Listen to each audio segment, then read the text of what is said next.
ప్రియులైన మీ అందరికీ, అలాగే వీక్షిస్తున్నటువంటి ప్రియులైనటువంటి శ్రోతలందరికీ యేసుక్రీస్తు ప్రభువారి పేట నా హృదయపూర్వకమైన శుభములు వందనాలు తెలియజేస్తా ఉన్నాను.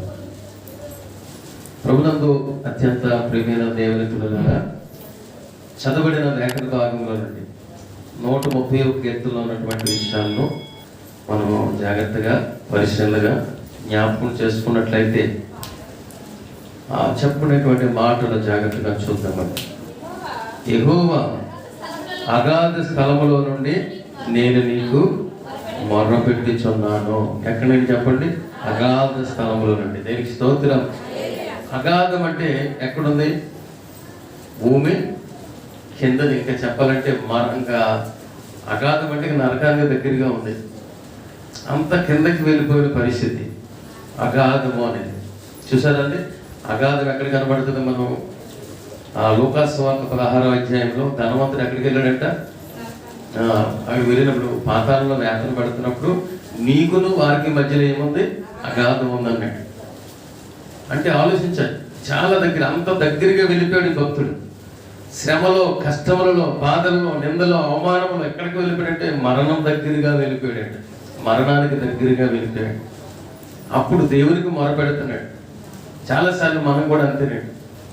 చాలా బాధలు బట్టి, కష్టాలను బట్టి, మనకున్న శోధనలు బట్టి, మనకు వస్తున్న పరిస్థితులను బట్టి మనము ఇలాగ కుంగిపోయి ఏమండి మరణానికి దగ్గరగా వెళ్ళిపోయిన సమయాలు అనేక దినాలు మన జీవితంలో సంభవించి ఉండొచ్చు.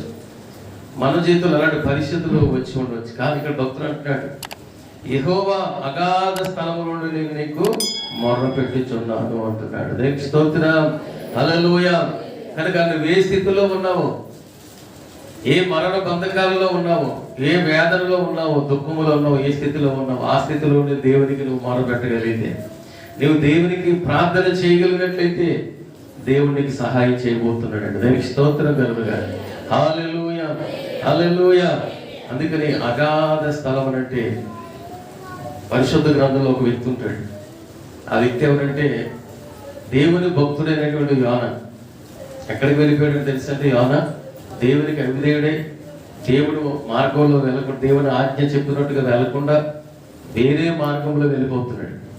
తన సొంత మార్గంలో దేవుని సన్నిధిని విడిచి పారిపోతున్నాడు. ఎక్కడికి వెళ్తున్నాడంటే తన ఇష్టమైన మార్గంలో. ఈరోజు మనం తొలగిపోయినట్లుగా దేవుని వాక్యాన్ని విడిచి, ఆయన సన్నిధిని విడిచి మనం ఎలాగైతే వెళ్ళిపోతున్నామో, ఎక్కడ చెప్పండి? మరణానికి దగ్గరగా, దేవునికి దూరంగా మనం వెళ్ళిపోతున్నామో. చాలాసార్లు దేవుడు మనకి ఇచ్చినటువంటి అన్ని సౌకర్యాలు, దేవుడు మనకి ఇచ్చినటువంటి సమాధానము, శాంతి, మనకి ఇచ్చినటువంటి కాపుదల విడిచి మనము దూరంగా ఎలాగైతే వెళ్ళిపోతున్నాము. భక్తుడు అలా వెళ్ళిపోయినప్పుడు అక్కడ అంటాడు, చనిపోయాడు, ఆల్మోస్ట్ చనిపోయాడు. అయితే నీళ్ళు తాగాడు, చనిపోయాడు. నేను ఎక్కడికి? పాతాళం దగ్గరికి వెళ్ళిపోయాను. భూమి అడుగుకి, భూమి తలుపు గడిలేసినంత వరకు వెళ్ళిపోయాను. ఇంక చచ్చిపోయాడు. చచ్చిపోయిన వ్యక్తిని దేవుడు మళ్ళీ ఆయన చేప కడుపులో నుండి ప్రార్థన చేశాడంట. దేవా, నా పాపములు క్షమించు, నా అతిక్రమాలు క్షమించు దేవా.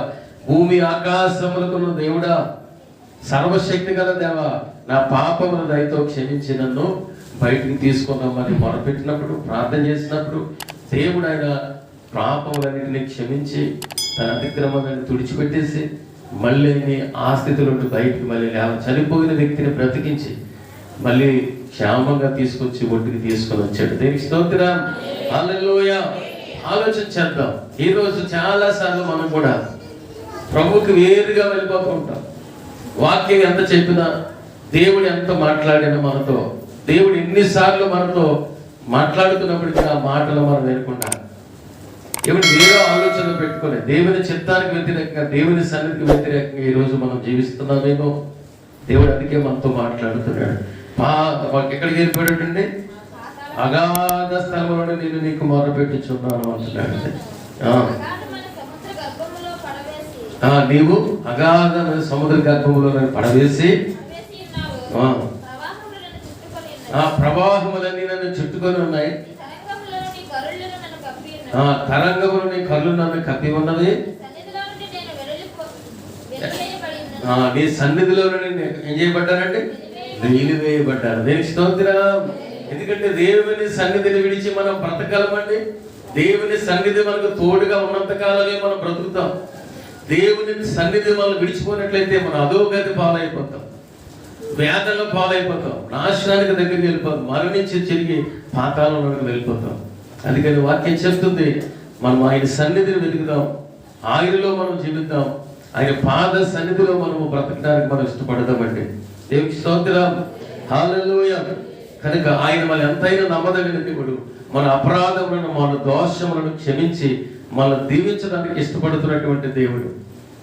మనం చేసిన అతిక్రమాలను క్షమించి మనం ఒప్పుకున్నట్లయితే, ప్రార్థన చేసినట్లయితే, ప్రభువా నిజమే చాలాసార్లు నేను ఎదిరించి నీ వాక్యానికి విరుద్ధంగా, సన్నిధికి విరుద్ధంగా నేను పరిగెట్టాను, ఆలోచించాను, నేను కావాలని పరిశుద్ధి తెచ్చుకున్నాను, నన్ను క్షమించని ప్రార్థన చేయగలిగినట్లయితే దేవుడు ఆ స్థితిలో ఉండే దేవుడు మళ్ళీ నిన్ను ఉన్నత స్థితిలోకి హెచ్చించబోతున్నాడు. దేవునికి స్తోత్రం చెప్దామండి.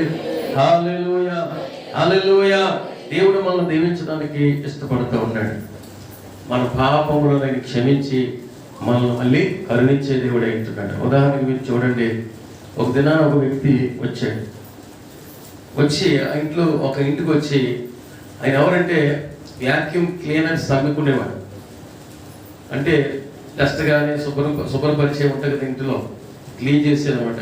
క్లీన్గా డస్ట్ ఉన్నది అది ఏమున్నది అది దూరం ఉన్నది అది అంతా క్లీన్ చేసేసి ఒక క్లీనర్ పట్టుకొని వచ్చాడంట ఆ ఇంటికి. వచ్చి ఆయన చెప్తున్నాడు, మేడం మీ ఇల్లంతా కూడా క్లీన్ చేస్తాను, ఎక్కడ కూడా ఇంత డస్ట్ కానీ ఇంత మట్టి కానీ ఒక పూర్తి కానీ ఇంట్లో ఉండదు, నీ రూముల్లో కానీ ఎక్కడ ఉండదు, అంత క్లీన్ చేస్తుంది మా మిషన్స్ అని అమ్మడానికి వచ్చాడు. అన్ని రూములు తిరిగి చెప్పాడు. చెప్తే వాడు అన్నదంట, మీరు చేస్తారు కానీ మీరు చేయడానికి మీ దగ్గర యంత్రం ఉంది, అన్ని బాగా ఉన్నాయి, అవసరమైతే మా ఇంట్లో ఏమైనా డస్ట్ కానీ పురుగుండి అది నేను తినేస్తానండి, మీరు చెప్పినట్లుగా నేను తీసుకొని తినేస్తాను అంటే అంత గ్యారెంటీగా చెప్తున్నానండి అన్నాడండి. అప్పుడు ఆవిడ అన్నదంట, కరెక్ట్గా మీ దగ్గర మిషన్ క్లీన్ చేసే మిషన్ ఉంది, క్లీనర్ ఉంది, కానీ మా ఇంట్లో కరెంట్ లేదండి. ఏం లేదు, కరెంట్ లేదు కాబట్టి పని చేయదు అన్న. అప్పుడు ఆశ్చర్యం, ఏముండాలి చెప్పండి, కరెంట్ అడిగితే కానీ ఆ ఇంట్లో క్లీనర్ పని చేయదు. కాబట్టి మనం కూడా మన జీవితంలో ఎప్పుడు మనలో ఉన్నటువంటి అపవిత్రత, మనలో ఉన్న పాపం పోవాలంటే పరిశుద్ధాత్మ శక్తితో మనం నింపబడి దేవుని దగ్గర పశ్చాత్తాప హృదయంతో కన్నీరుతో మనము ప్రార్థన చేసినప్పుడు దేవుడు మనల్ని ఏం చేస్తాడంటే పరిశుద్ధపరుస్తాడు. కనుక మనం ఏముండాలి చెప్పండి, మన అపరాధాలు పోవాలంటే మనలో ఏం కావాలి, కరెంట్ కావాలి. ఊరికే మనలో పాపం పెట్టుకొని రొమ్ములో పాపం ఉంచుకొని మనం ప్రార్థన చేసినంత కాలం దేవుడు మనకు సహాయం చేయడు. రొమ్ములో పాపం పెట్టుకొని దేవునికి విరుద్ధంగా పరిగెత్తినంత కాలం దేవుడు మనకు సహాయం చేయడు. కానీ ఎప్పుడు సహాయం చేస్తాడో తెలుసండి, ఆయనకు మనం లోబడి మన అపరాధాలు మనం ఒప్పుకొని ఆయన వాక్యం బట్టి మనం సరి చేసుకున్నప్పుడు మనం పడి ఉన్న ఆ స్థితిలో ఉంటే దేవుడు మళ్ళీ లేవనెత్తాడు. ఏ స్థితిలో మనం పడిపోయామో, ఏ స్థితిలో దేవునికి దూరం అయిపోయామో ఆ స్థితిలోనే మళ్ళీ దేవుడు లేవనెత్తి ఆయన సమాధానాన్ని, ఆయన ఆశీర్వాదాన్ని మనకు ఇవ్వాలనుకుంటున్నాడు. దేనికి స్తోత్రం. అదే చెప్తుంది వాక్యం, చెప్తున్న సత్యాన్ని మీరు గమనించాలని ప్రభు సేవకునిగా మనం చేస్తున్నాను. ఇంకా అంటున్నాడు, యెహోవా నీవు దోషములను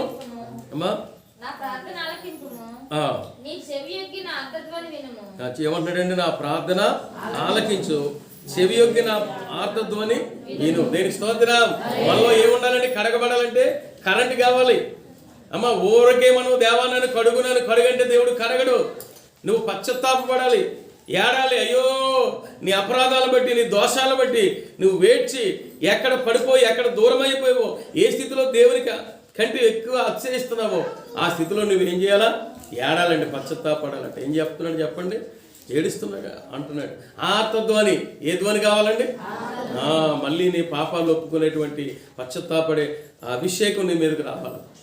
ఊరికే వచ్చి వెళ్ళిపోయి అలాగే ఏమీ లేకుండా ఇలా వచ్చి వేషధారంతో వెళ్ళిపోతే ఎంతకాలమైనా నీ రొమ్ములో పాపాలు అలాగే ఉంటాయి. నువ్వు కడగబడకుండానే వెళ్ళిపోతావు, నువ్వు పరిశుద్ధపరచకుండా వెళ్ళిపోతావు, నీ పాపములు నీతోనే ఉంటాయి. నువ్వు దేవుళ్ళు ఎలా వదిలేతో ఆలోచించండి. మనం కడగబడాలంటే దేవుడు మన ప్రతి అపరాధాన్ని కడిగేస్తాడు. ఆయన రక్తం చేత, ఆయన ఆత్మ చేత, ఆయన కృప చేత ఆయన కడగల దేవుడు ఆయన. అయితే మనం ఏం చేయాలట, ఆయన సన్నిధిలో మనం ఒప్పుకొని ప్రార్థన చేయాలి. అదే చెప్తున్నాడు. నువ్వు ఎలాంటి స్థితిలోనే ఉన్నప్పటికీ ఆ స్థితిలో దేవుడు నేను ఏం చేస్తాడు? పైకి. మరి కరెంటు ఇప్పుడు మనకు దేవుని ఆత్మశక్తి మనకి అవసరం. ప్రార్థించే వాళ్ళకి ఏం కావాలండి? ప్రార్థన. అప్పుడే చెప్పండి, కరెంట్ లేకుండా ఆ క్లీనర్ పనిచేస్తుందా? చెప్పండి, పనిచేస్తుంది అంటుందా? పనిచేయదు. ఉంటే సుఖం ఏంటి? కనుక నీ అపరాధాలు నీలోనే ఉండిపోతాయి. నువ్వు అలాగే బ్రతుకుతావు, అలాగే చనిపోతావు. అందుకని వాక్యం చెప్తున్న సత్యాన్ని మనం గమనించాలండి. అంటున్నాడు ఇంకా చూడండి, యెహోవా నీవు దోషములను కనిపెట్టి చూచిన యెడల ప్రభువా ఎవరు నిన్ను నీ ఎదుట నిలవగలరు? దేనికి స్తోత్రం. నీవు గాని మా దోషాలు కనిపెట్టి చూస్తే ఎవరు నీ ఎదుట బ్రతకగలరు? ఎవరు జీవించగలరు? ఆయన దోషము లేనివాడు ఎవరును లేరు, అపరాధం లేనివారు ఎవరును లేరు. కాబట్టి బ్రతకాలంటే నీ ఎదుట ఏం చేయాలి? మనం ఎప్పటికప్పుడు ఒప్పుకునే వారంగా ఉండాలి, సరి చేసుకునే వారంగా ఉండాలి, దిద్దుకునే వారంగా ఉండాలి. అప్పుడు మనం ఎక్కడి నుంచి చెప్పండి, అగాధానికి దగ్గరికి వెళ్ళిపోయినా, నాశనానికి దగ్గరికి వెళ్ళిపోయినా దేవుడు ఆ స్థితిలో మళ్ళీ లేవనెత్తి మళ్ళీ దేవుడిని నడిపించడానికి ఉదయకాలంలో దేవుడు ఇష్టపడతా ఉన్నాడు. దేవునికి స్తోత్రం కలుగుగా. హల్లెలూయా. భక్తుడైనటువంటి యోబు కూడా అదే మాట చెప్తాడు.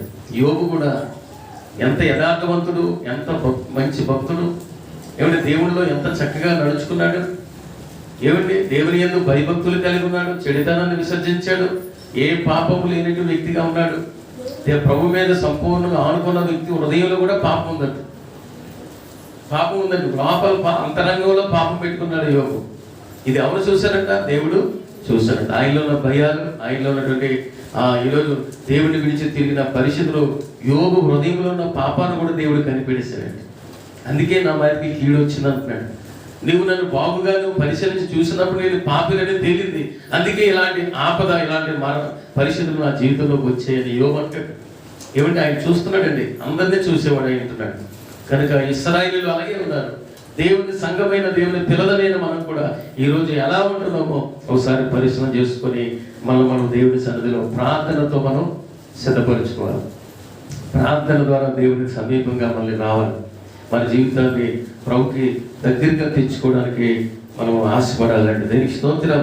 చూడండి, యోబు గ్రంథంలో 10వ అధ్యాయంలో 7 నుండి మీరు చదివితే యోబు మాట్లాడతాడండి. 10వ అధ్యాయము 7వ వచనం నుండి మీరు చదివినట్లయితే యోబు గ్రంథంలో, నీ చేతిలో నుండి చూడండి, నీ చేతిలో నుండి విడిపింపగలవాడు ఎవడు లేడని నేను ఎరిగి ఈ వేళ నా దోషముల గురించి విచారణ చేయించున్నావు, నా పాపములు వేల వెతుకుచున్నావు. నీ హస్తములే కదా నన్ను ఇలా నిర్మించే, నన్ను ఈ రూపాన్ని ఇచ్చే, మళ్ళీ నన్ను మింగివేయిచున్నావు. చీకటికి మందుగా ఉన్న నన్ను నీవు నిర్మించితివి. ఆ సంగతి జ్ఞాపకం చేసుకో. మళ్ళీ నన్ను చంపేసి మొండుగా చేస్తావా? ఏడుస్తున్నాడు. నెక్స్ట్ స్తోత్రం. ఎందుకంటే నువ్వు నన్ను పరిశీలనగా చూసినప్పుడు నా పాపాలని కనబడ్డాయి, అందుకే ఇంత వేదన, ఇంత దుఃఖము, ఇంత కష్టం నాకు వచ్చిందని యోబు ఏడుస్తున్నాడు. యోబు మాట్లాడుతున్నాడు. అంటే యోబు జీవితంలో కూడా బయటికి కనబడలేదు, కానీ అంతరంగంలో పాపం ఉందన్నమాట. యోబు లాంటి నీతిమంతుడి జీవితంలో పాపం ఉన్నట్లుగా వాక్యం చెప్తుంది ఈరోజు. ఆయన అంటున్నాడండి. చూడండి, ఎందుకంటే మనం చెప్పగలం. 2వ అధ్యాయము 25వ వచనం చూడండి. యోబు గ్రంథం 2వ అధ్యాయం 25వ వచనంలో యోబు ఇలాగ ఆలోచన చేస్తున్నాడంటే లోపల. 3:20 ఏది వచ్చినో నేను బహుగా భయపడుతున్నాను. లోపల ఆయన దేవుడి మీద అనుకొని, దేవుడి మీద విశ్వాసం వచ్చి ఈరోజు భయపడుతున్నాడట. ఏది వస్తుందని అనుకొని భయపడుతున్నాను, అదే నా జీవితంలో నాకు సంభవిస్తుంది. నాకు భీతి పుట్టించినదే నా మీదకి వచ్చుచున్నది. దేనికి స్తోత్రం. లోపలంటే బయట బాగానే ఉన్నాడు, కానీ లోపల భయపడుతున్నాడు. నాకు ఎలా జరుగుతుందేమో, నాకు అలా జరుగుతుందేమో, నా పిల్లలు నాకు ఏమిటి పాపం చేస్తారేమో, నా భార్య నన్ను విడిచిపెట్టి వెళ్ళిపోద్దేమో, నా ఆస్తి పోతుందేమో, నా ఐశ్వర్యం పోతుందేమో, ఏమిటి బాధపడుతున్నాడు తన కలిగిన స్థితిలో. ఎవరికి తెలియదు ఈ సంగతి, కానీ దేవుడు ఆయన పాపములను ఆయన చూశాడట. అందుకంటున్నాడు, నేను నన్ను చంపేయాలనుకుంటున్నావా ప్రభువా, మళ్ళీ తిరిగి నన్ను బ్రతికించు. నీవే కదా నన్ను రూపించావు, నీవే కదా నా చేతులతో నన్ను చేస్తావు, ఈ స్థితిని ఇచ్చిన వాడు నీవే కదా. ఒకవేళ నేను తప్పు చేశానో నాకు అర్థమవుతుంది, దయతో నువ్వు ఎదుగు చూడొద్దు నా తప్పులు. నా అపరాధం ఎంతకొద్దు నేను ఒప్పుకుంటున్నాను, సరి చేసుకుంటాను ప్రభు అని దేవుని సన్నిధిలో ప్రార్థన చేయగా యోబు మరణం నుండి దేవుడు తప్పించి మళ్ళీ తిరిగి జీవాన్ని ఇచ్చాడు.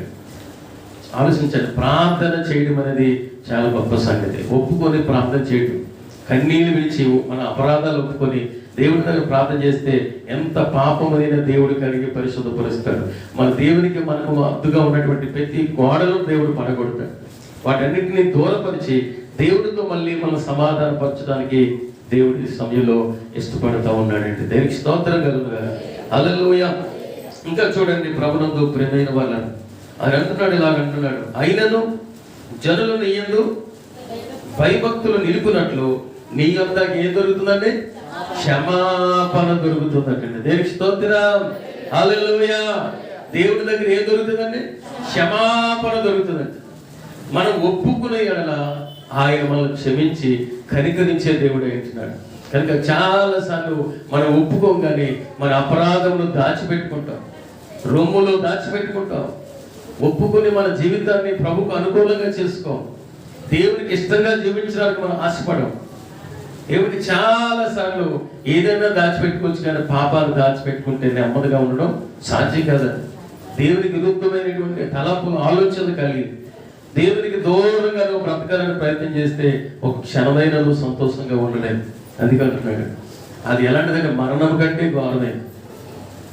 దేవుని కృప మనకు అవసరం, దేవుని సన్నిధి మనకు అవసరం ప్రియులారా. అందుకని వాక్యం చెప్తుంది, యెహోవా కొరకు మనం ఏం చేయాలంట? కనిపెట్టాలంటే మరి నీ యొక్క క్షమాపణ దొరుకుతుందండి. దేవునికి స్తోత్రం. అమ్మ ఇవిడికి ఉందాం, దేవుడి దగ్గరికి వచ్చే వారందరికీ ఏం కోరుతుందండి? క్షమాపణ. ఈరోజు ఎందుకు వచ్చాం మనం ఇక్కడికి అంటే ఆయన మనం క్షమించి మనల్ని పరిశుద్ధపరుస్తాడు. మనము లోకంలో చేసిన అపరాధాలు, ఈ వారం దినాలు మనం చేసిన ప్రతి అపరాధము దోషమును ఆయన దగ్గరికి వచ్చి ఆయన సన్నిధిలో మనం కానీ ఆరాధించి ఆయన గణపరిచి ఆయన సన్నిధిలో ఒప్పుకొని ఉన్నాడు. మనం ఏదైతే ఆయన వాక్యానికి విరుద్ధంగా ఆయన ఆత్మకు వేరుగా మనం జీవించామో అవన్నీ కూడా దేవుడు మనకి జ్ఞాపకం చేస్తున్నప్పుడు ఒప్పుకొని సరి చేసుకున్నట్లయితే రాబోయే దినాల్లో దేవుడు మనల్ని ఏం చేస్తాడంటే క్షమించి మనల్ని ఆశీర్వదించడానికి ఇష్టపడుతూ ఉన్నాడు. దేవునికి స్తోత్రం కలుగుగా. హల్లెలూయా. అందుకని దేవుని సన్నిధికి మనం రావాలి, దేవుని సన్నిధిలో మనం ఒప్పుకోవాలి. అక్కడ కృప దొరుకుతుందంట, క్షమాపణ దొరుకుతుందంట. కనుక దేవుని కృప ఎంత గొప్పదో కదండి.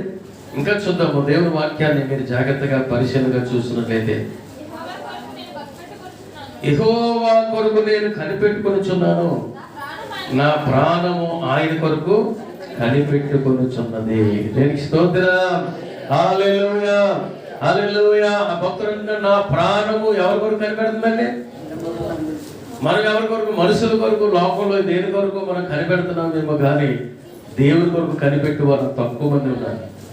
నా దేవుని సన్నిధికి వెళ్ళాలి, ఆయనతో నా బాధ చెప్పుకోవాలి, ఆయన మాటలు విని నేను ఆదరణ పొందాలి, ఆయన ద్వారా నేను మళ్ళీ దీవించబడాలనే ఆశ ఎంతమందికి ఉందండి?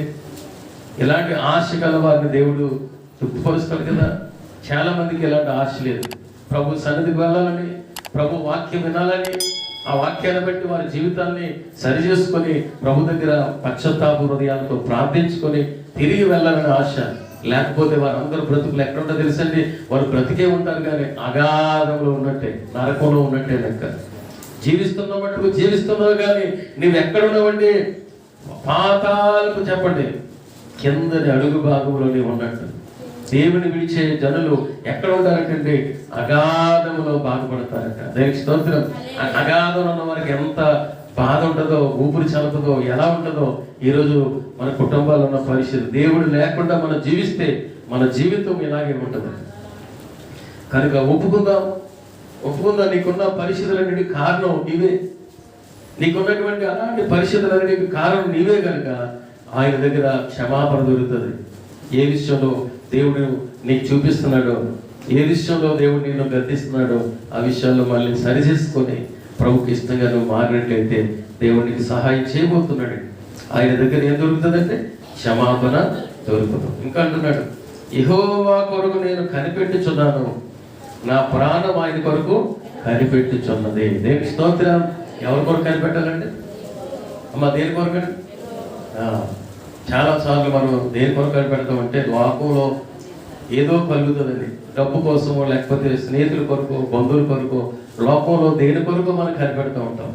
కానీ ఎవరి కొరకు కనిపెట్టడం తెలుసని మనం దేవుని కొరకు మనము ఆశతో ఎదురు చూడాలంట. దేవుని కొరకు కనిపెట్టి వారికి ఏం దొరుకుతుందంటే కృప దొరుకుతుందండి, క్షమాపణ దొరుకుతుంది, కృప కూడా దొరుకుతుంది. నీ పాపము నుండి నువ్వు విడుదల పొందుతావు. అంతేకాదు ఆ తర్వాత దేవుడు నీకు సహాయం చేస్తాడు. ఈరోజు చాలా మంది ఎక్కడెక్కడో వారి జీవితాన్ని గడుపుతున్నారు. లోకంలో వారి ప్రయాస పడుతున్నారండి. ప్రయాసపడి భారం మోస్తున్న సంవత్సరం నా ఎద్దకు రండి, నీకు విశ్రాంతిని ఇస్తానని చెప్పిన దేవుడు కనుక ఆయన దగ్గర ఏం దొరుకుతుందండి? కృప దొరుకుతుంది, ఆయన దగ్గర క్షమాపణ దొరుకుతుందని మనము గ్రహించవలసిన వారంగా ఉంటున్నామంటే దానికి స్తోత్రం. హల్లెలూయా. ఇంకా మనం చదివినట్లయితే ఆయన మాట మీద నేను ఆశ పెట్టుకొని ఉన్నాను. దేవుడి మీద దేని మీద పెట్టుకోవాలండి? మనం ఆయన మాటల మీద ఆశ పెట్టుకోవాలి.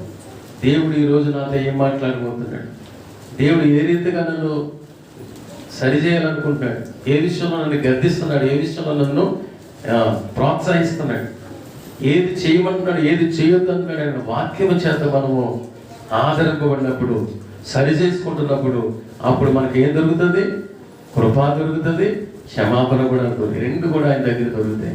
ఈరోజు ఎంతకాలం నువ్వు వేషధారణగా ఎంతకాలం వచ్చి వెళ్ళిపోతావు, దేవునికి దూరంగా ఎంతకాలము పాతాలకు అనుభవాలను అనుభవిస్తావు, బ్రతికుండి కూడా అంత వేదన పడతావు, సమస్యల్లో ఉంటాయి ఎంతకాలం. అయితే నీ దేవుడు దగ్గరగా ఉన్నాడు. నిజముగా మొదలుపెట్టి వారికి, నిజముగా ప్రార్థన చేసే వారికి ఆయన దగ్గరగానే ఉన్నాడు. ఆయన ఎవరికి దూరంగా ఉన్న దేవుడు కాదు. ఆయన పిలిస్తే పలికెంత సమీపంగా నీతో ఉన్నాడు. అయితే నీవు ఆయనని దూరంగా ఉండి నువ్వు దేని వైపు చూస్తున్నావు? కొండల వైపు చూస్తున్నావు, మనసు వైపు చూస్తున్నావు, కానీ ప్రభు వైపు చూసే ఆ విశ్వాసం నీ జీవితంలో ఉందా లేదో ఒకసారి పరిశీలనగా నువ్వు చూడాలని దేవుని సేవకునిగా మరొకసారి నేను నీకు తెలియజేస్తా ఉన్నానండి. దానికి స్తోత్రం. హల్లెలూయా. ఇంకా చూడండి అంటాడు, కావలి వారు ఉదయం కొరకు కనిపెట్టు కంటే ఎక్కువగా నా ప్రాణము ప్రభువు కొరకు కనిపెట్టుచున్నది. దేనికి స్తోత్రం. రాత్రి కావలు ఉండేవారండి, నైట్ వాచ్మెన్స్ అంటాం కదా. ఏమో నైట్ వాచ్ అంటే రాత్రి అంతా కావాలి, డ్యూటీ చేస్తారు. ఏమంటే చాలాసార్లు మీరు కొన్ని కంపెనీల దగ్గర పనిచేస్తారు, సెక్యూరిటీ గార్డ్స్ అన్నమాట. ఏమంటే వాళ్ళు రాత్రి అంతా నిద్రపోకుండా కాపాడుతూ ఉంటారు. ఇప్పుడు వాళ్ళకున్న వాళ్ళ దగ్గరికి నిద్ర ఉంటుంది, ఏముంటుంది, రాత్రి అంతా ఎవరు రాకుండా కాపాడే వాళ్ళకి ఎప్పుడు తెల్లారుతుందా అని ఉంటుంది. తెల్లారు ఎప్పుడైతే ఇంటికి వెళ్ళిపోదాం, ఎప్పుడైతే నిద్రపోదాం, లేకపోతే సుఖం అనుభవిద్దామని ఆ రాత్రి అంతా వారు ప్రయాసపడతారు. తెల్లవారు ఇప్పుడు వస్తుంది, తెల్లవారుతుంది. అలాగంటే నేను అలా ఎదురు చూస్తున్నాను దేవుడి కొరకు అంటున్నాడు. ఈరోజు అలాంటి ఆసక్తి, అలాంటి నిరీక్షణ, అలాంటి దేవుడి కొరకు ఎదురు చూసేటువంటి జీవితం నీకు ఉందా? ఎప్పుడు ప్రభు సన్నిధికి వెళ్తాను, ఎప్పుడు నా ప్రభుతో చెప్పుకుంటాను, ఆయన సన్నిధిలో నన్ను నేను సరి చేసుకొని, నేను పశ్చాత్తాపడి ప్రార్థన చేసుకొని మళ్ళీ దేవుని దగ్గర పట్టుకుంటాను. ఎంతమంది ఉందండి? చాలా ఇలాంటి ఆశ లోకాన్ని విడిచిపెట్టి పరిగెత్తుకొని రావాలి దేవుని సన్నిధికి. నువ్వు పడుతున్నటువంటి ఆ పరిస్థితులన్నిటికీ కారణం నీ ప్రవర్తన, నీ అవిధేయత, నువ్వు దేవునికి విడిచి దూరంగా తిరుగుతున్నావు. నీకు ఎన్నో ఆలోచన పెట్టుకుంటున్నావు, ఎన్నో దేవునికి ఏదైనా ఆలోచనలు తలపడు నువ్వు కలిగి ఉన్నావు. నువ్వు ఎలా సంతోషించగలుగుతావు? నీ హృదయంలో పాపం పెట్టుకొని ఎలాగ ఆనందించగలుగుతావు? కాబట్టి వచ్చి అంట దేవుని దగ్గర ఒప్పుకొని దేవుడు గారిని ప్రార్థన చేసినట్లయితే ఎలా రావాలంటే రాత్రి డ్యూటీ చేసినటువంటి చెప్పండి కావలకాయ వ్యక్తి ఎలాగైతే తెల్లవారుజామున ఎదురు చూస్తాడో ఆశతో చూసి పరిగెట్టుకుని తెల్లవారిపోతే ఎలాగైతే వెళ్తుంటాడు, అంత ఆతురతగా మనం దేవుడి సన్నిధికి రావాలి. వస్తున్నామా ఈరోజు మనం దేవుడి సన్నిధికి అలా రాగలుగుతున్నామా? ప్రభు వాక్యం ఈరోజు మనతో మాట్లాడుతూ ఉందండి. దేవునికి స్తోత్రం. ఎలా రావాలంటే మనం పరిగెత్తుకొని రావాలి. వస్తున్నాం ఈరోజు దేవుడి మీద లేదండి, ఎక్కడికన్నా పరిగెడతాం, కానీ ప్రభు సన్నిధికి రావడానికి మనం ఈరోజు పరిగెత్తుకొని రాము, ఆసక్తితో రాము. ఎందుకంటే దేవుడు అంటే మనకి చాలా సులకన భావం మనకి కలిగి ఉంటున్నాం. అలా ఉండకూడదు. ప్రభు సన్నిధిలోనే మనకి కృప దొరుకుతుంది, అన్నిటికీ పరిష్కారం లభిస్తుంది. ఆయన సన్నిధిలో మనకు నెమ్మది, సమాధానం ఉంది. కాబట్టి అలాగే నువ్వు దేవుని సన్నిధికి వచ్చినట్లయితే ఇంకా అంటున్నాడు చూడండి, నా ప్రాణము యెహోవా కొరకు కనిపెట్టుచున్నది. కావలి వారు ఉదయం కొరకు కనిపెట్టుడు కంటే ఎక్కువగా నా ప్రాణము కనిపెట్టుచున్నది. దేవునికి స్తోత్రం. హల్లెలూయా. ఇశ్రాయేలు యెహోవా మీద నువ్వు ఆశ పెట్టుకొనుము, యెహోవా యొక్క కృప దొరుకును. దేవునికి స్తోత్రం. ఇశ్రాయేలు, దేవుని నమ్ముకున్నటువంటి ఇశ్రాయేలు, నీవు ఎవరి మీద ఆశ పెట్టుకోవాలి? దేవుడి మీద ఆశ పెట్టు. చాలా మంది మనుషులు నమ్ముతారండి. వారు కలిగి ఉన్న వాటిని నమ్ముకుంటారు. అది ఉద్యోగమైనా వ్యాపారమైనా, నువ్వు కలిగి ఉన్న ఆస్తి అయినా ఐశ్వర్యమైనా, లేకపోతే బంధువులైనా స్నేహితులైనా, ఇవన్నీ అప్పుడు కనబడి అంతలోనే మాయమైపోయే సహాయం. స్థిరమైన సహాయము ఎప్పుడు మనకి అందుబాటులో ఉండేటువంటి సహాయము దేవుని సహాయం. అది ఎప్పుడు నీకు దొరుకుతుందండి. అయితే నువ్వు ఆయన సన్నిధిలో ఏ విధమైన దోషము లేకుండా, ఏ విధమైన అపరాధము పాపం లేకుండా, ఆయనకి మధ్యలో నీకు ఏమి ఎడమనకు లేకుండా ప్రభు సన్నిధికి నువ్వు వచ్చి అలాంటి సావాసాన్ని కలిగి ఉన్నట్లయితే ప్రభు నీకు ఏదైనా సహాయం చేయడానికి ఇష్టపడుతున్నాడు. ఇశ్రాయేలు, చెప్పండి ఒక దినాన్ని ఇశ్రాయేలు అనే మాటకు అర్థం మీకు తెలుసు, పోరాడి గెలిచిన వాడు. ఎవరు? యాకోబు. ఇశ్రాయేలు అనే మాటకు ఆయన ప్రార్థనలో పోరాడి గెలిచాడు. ప్రార్థనలో తన అపరాధంలో ఒప్పుకొని పశ్చాత్తాపడి, ఏమండి కష్టపడడంలో ఏమీ లేదండి, కలిగి ఉన్న దాంట్లో ఏమీ లేదు, అందులో సంతోషం లేదు. యాకోబుకి అన్నీ ఉన్నాయి కానీ సమాధానం లేకుండా, పాపము నుండి విడుదల లేకుండా ఆ వేదనలో బ్రతుకుతున్నాడు, భయంతో బ్రతుకుతున్నాడు, ప్రాణభయంతో బ్రతుకుతున్నటువంటి యాకోబు ఒక దినాన్ని దేవుని సన్నిధికి వచ్చి దేవుని పాదాల దగ్గర ఒప్పుకొని తన పాపముల నిమిత్తమే పశ్చాత్తాపడి విడిచిపెట్టి దేవుడిచ్చినటువంటి ఆశీర్వాదాన్ని పొందాడట. దేనికి స్తోత్రం. కనుక దేవుని పిల్లలమైన మనం ఎక్కడికి వచ్చాడండి? ఎన్నాళ్ళు ఎక్కడికో పరుగులెట్టాడు. ధర్మం గారు డబ్బు కోసం, భార్య పిల్లలకు, కుటుంబం కోసం పరుగులెట్టాడు. నెమ్మది లేదు. ఒక దినాన దేవుని పాద సన్నిధి దొరికింది ఆయనకి. దేవుని పాదాల దగ్గరే విడుదల, దేవుని పాదాల దగ్గరే కృప దొరుకుతుందన్న సంగతి అర్థమైంది. ఇంకా అన్ని ప్రాణం పోగొట్టుకొని చనిపోయి నేను నరకానికి వెళ్ళిపోయే కన్నా దేవుని పాదాల సన్నిధిలో నేను ఒప్పుకుంటానండి. ఎన్నాళ్ళు చేసిన వాటిని అన్నింటిని కూడా ఆయన పాదాల దగ్గర కుమ్మరించాడు, ఏడ్చాడు. ప్రభువా అని రాత్రంతా పెరిగిలాడి. ఇప్పుడు తన పశ్చాత్తాప పడ్డ తర్వాత దేవుడు అన్నాడు, శిక్షకు బదులుగా మళ్ళీ దీవించి పంపించాడంటే యాకోబుని. దేనికి స్తోత్రం. కనుక దేవుని పిల్లలమైన మనం కూడా అంతే. ఈరోజు దేవుని సంఘమైన మనం కూడా ఈరోజు చాలాసార్లు మన కళ్ళు మనం మోసగిస్తాయి, మన చెవులు మనం మోసగిస్తే, మన అవయవాలు దేవునికి దూరంగా తీసుకెళ్ళిపోతూ ఉంటాయి. ఈ లోకం మనం జారిపోయే స్థలం అది, మనం పడగొట్టే స్థలం అది. అటువైపు మనం చూడకుండా దేవుని వైపు మనం చూస్తూ ఆయనతో మనం సావాసాన్ని కలిగి ఉండాలి. ఆయనతో సావాసం కలిగి ఉన్నట్లయితే మన పాపం నుండి ఆయన చెప్పండి మోచిస్తాడు, రక్షిస్తాడు. అంతేకాదు మళ్ళీ కృప చేత మనల్ని ఆవరిస్తాడు. ఆయన కృపలో మనకు అన్ని అనుగ్రహిస్తాడు. యాకోబును ఎలా దీవించినట్టే, యాకోబును దేవుడు ఆయన కష్టార్జితం కంటే దేవుని కృప చేత యాకోబు వర్ధిల్లినట్లుగా వాక్యం చెప్తున్నాను. దానికి స్తోత్రం కలుగుగా. హల్లెలూయా. అందుకని అంటాడు, ఇశ్రాయేలు యెహోవా కొరకు ఆశ పెట్టుకొనుము, యెహోవా యొక్క కృప దొరుకును. ఆయన అంత సంపూర్ణమైన విమోచన, దాని సంపూర్ణమైన విమోచన. దేనికి స్తోత్రం. సంపూర్ణమైన రక్షణ దొరుకుతుందట. అమ్మా ఎవరు ఇవ్వలేరు ఇది. చెప్పండి, ఎవరు కూడా ఈ రక్షణ ఇవ్వలేరు. నీ భర్త గారిని ఎంతకాలం రక్షించగలరు? నీ భర్త నీ ప్రాణాన్ని రక్షించగలరా? ఏమంటే ఏం చేయగలరు నీ భర్త? నీ బంధువులైనా స్నేహితులైనా ఎంతకాలం? కాబట్టి అన్ని ఇవ్వగలిగిన వాడు, సహాయం చేయగలిగిన వాడు దేవుని స్తోత్రం కలుగును గాక. దేవుని కృపే కనుక ఈ విషయంలో మీరందరూ కూడా ఎరగాలని దేవుని సేవకులుగా కోరుతున్నాను. కృప దొరికేది ఆయన సన్నిధిలో. అడుగుదాం. యాకోబు అడిగి పొందుకున్నాడు. యాకోబు దొంగిడైపోయాడు. అంగుడిగా ఉన్న యాకోబు ధన్యుడిగా మారిపోయాడు. అమ్మ ఆయన దగ్గర వేడుకోవాలి కానీ ఆయన మనల్ని క్షమించి మనల్ని ఆశీర్వదించేటువంటి దేవుడని నీవు సంఘమైన దేవుని ప్రజలు మనందరం ఈ విషయం తెలుసుకొని ప్రభుకి ఎప్పుడు దూరంగా ఉండడానికి ప్రయత్నించేది. ఏ స్థితిలో నీవు ఉన్నా ఆ స్థితిలోనే దేవునితో సమాధానం కలిగి ఉండు. ఏ స్థితిలోనే ఉన్నప్పటికీ ఆ స్థితిలోనే దేవునికి దగ్గరగా ఉండు.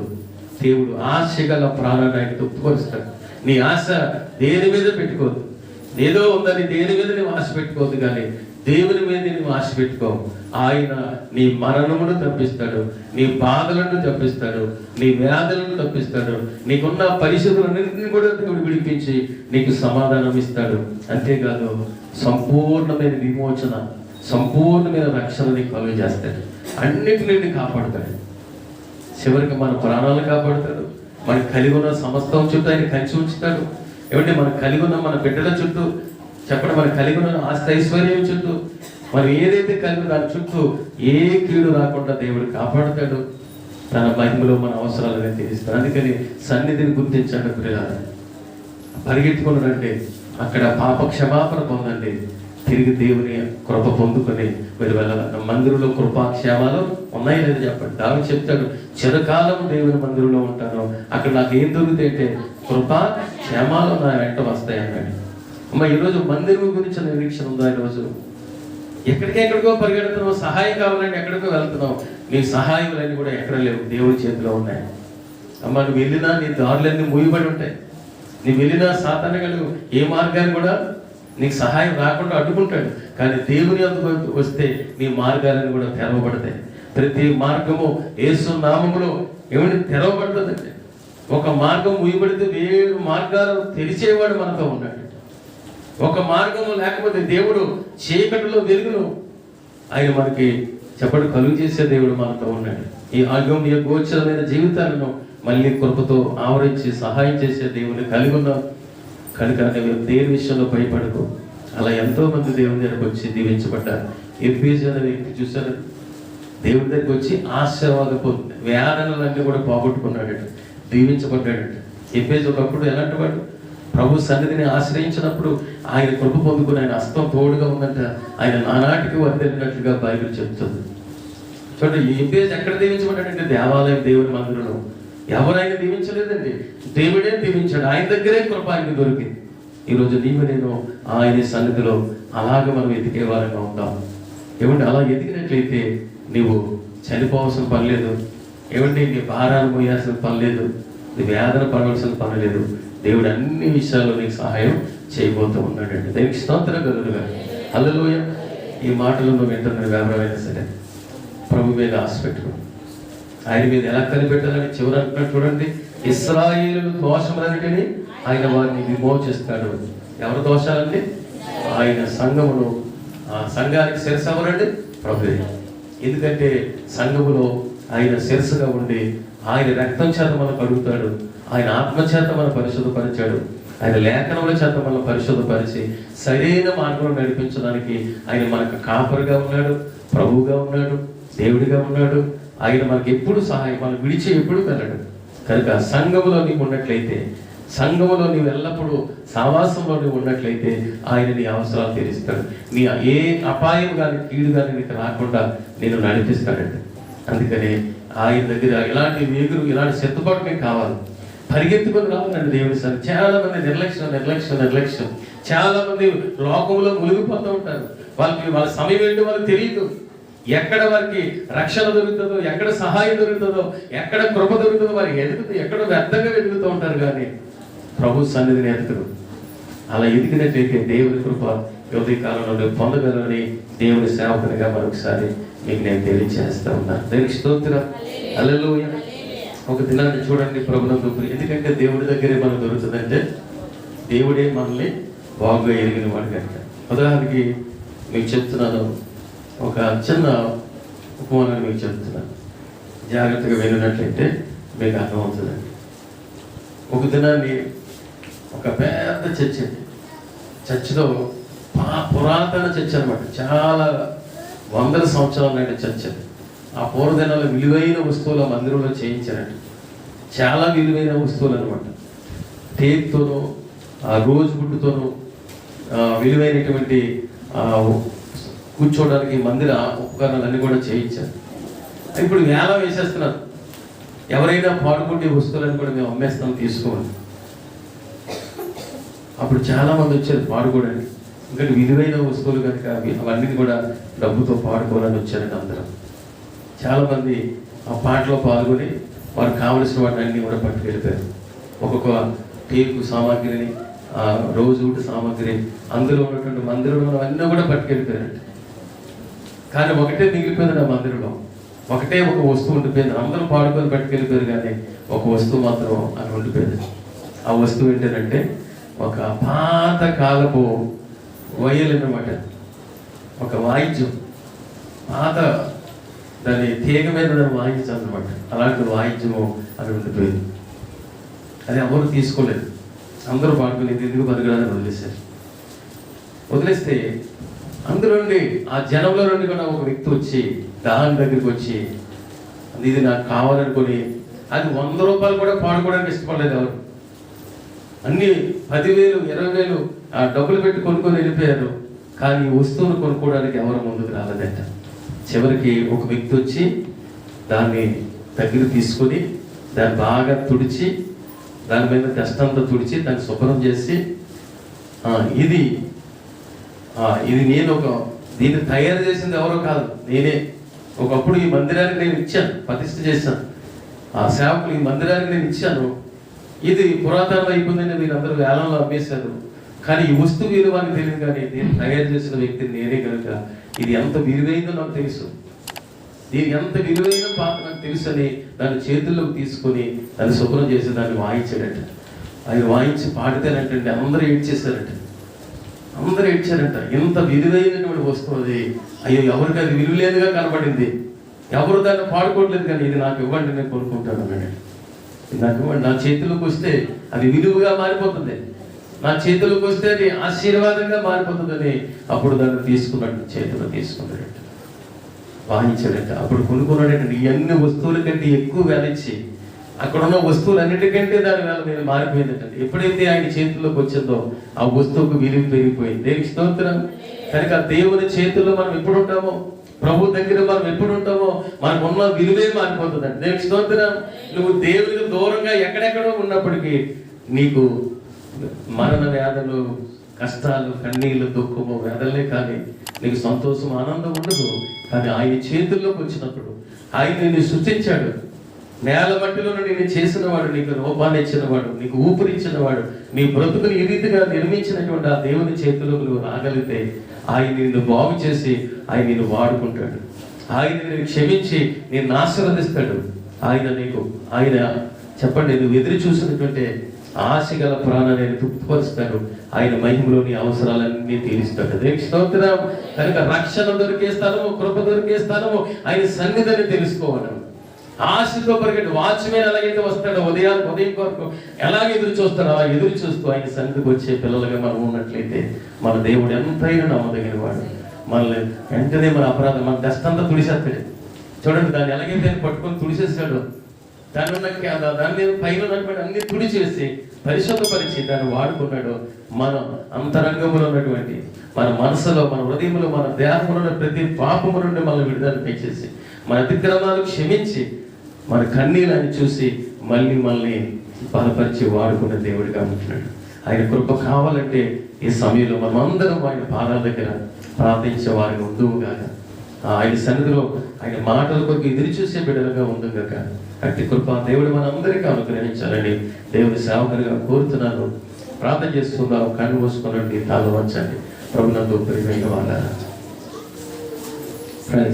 హల్లెలూయా, హల్లెలూయా.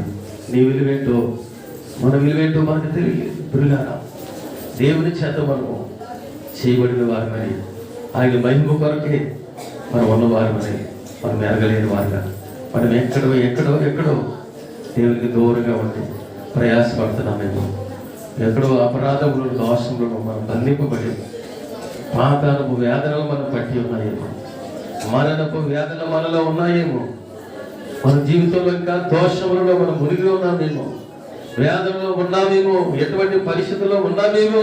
దేవుడి సమయంలో నీతోనే ప్రియ సహోదరి మాట్లాడుతున్నాడు. ఒప్పుకుందా ఆయన సన్నిధిలో ఒప్పుకుందా. హల్లెలూయా, హల్లెలూయా, హల్లెలూయా. ప్రభువానికి స్తోత్రం. హల్లెలూయా, హల్లెలూయా, హల్లెలూయా, హల్లెలూయా, హల్లెలూయా. దేవుని సన్నిధిలో ప్రియమైన దేవుని బిడ్డలారా, ఆయన సన్నిధిలో ప్రార్థన చేయండి. ఈరోజు నీలో ఆసక్తి తగ్గిపోయిందేమో, విశ్వాసం తగ్గిపోయిందేమో, ఆయన మీద నిరీక్షణ తగ్గిపోయిందేమో. ఆయన మీద ఆశ పెట్టుకోకుండా వ్యర్థంగా వేరే ప్రయాసపడుతున్నాయి. ఇది నన్ను దేవుడు నీ కొరకు రెండు చేతులు చాచి నీ కొరకు ఎదురు చూస్తున్నాడు. అమ్మా, ఆయన సన్నిధిలోకి రాగలవా? ఆయన చేతుల్లోకి రాగలవా?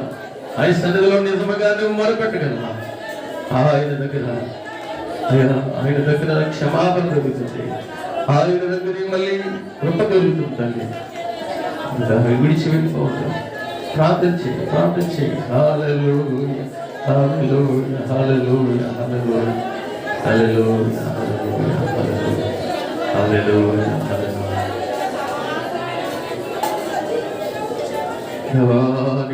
నీ సన్నిధిలో ప్రార్థిస్తున్నారు బిడ్డలను. కృపతో మీరు ఆవరించండి అయ్యా, కృపతో మీరు ఆవరించండి అయ్యా. కృపాక్షేమాలు దయచేయండి. హల్లెలూయా, హల్లెలూయా. వర్షధరగరావా నా యేసయ్యా, ఎండిపోయిన భూమి నేనయ్యా. వర్షధరగరావా నా యేసయ్యా, ఎండిపోయిన భూమిని నేనయ్యా. ఈ నేలను పంటలేదయా, నా మనసులో ఈ నేలను పంటలేదయా, నా మనసులో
ఎండిపోయినాను అయ్యా, నిన్ను విడిచి దూరంగా వెళ్తున్నాను అయ్యా.